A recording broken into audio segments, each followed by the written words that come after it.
agar bekerja keras bila ingin sukses, walaupun rintangan dihadapi tidak mudah.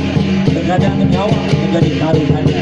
Kesenian barongsai mulai populer di zaman dinasti Selatan Utara dulu 589 Masehi.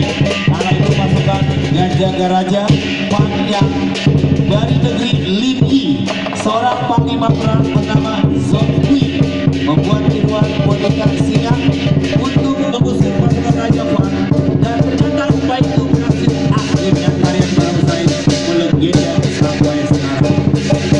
Barongsai is a Chinese traditional dance. Performance teaches us to remember success despite the difficult challenges we may require us to use our lives.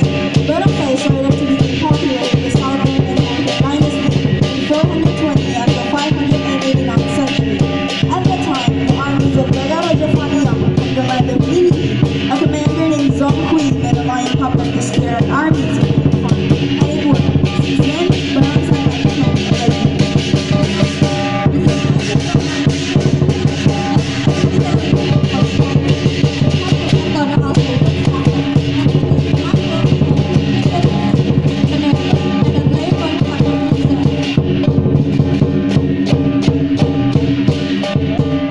Kita kasih tepuk tangan penampilan semuanya. Give a round of applause for Barongsai.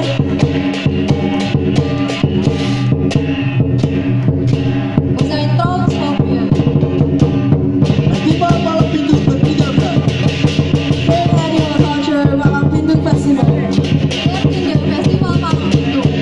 Persembahan Manggar Kelapa dan Porkabi Jakarta Selatan. Presented by Mangga Club and Porkabi Jakarta.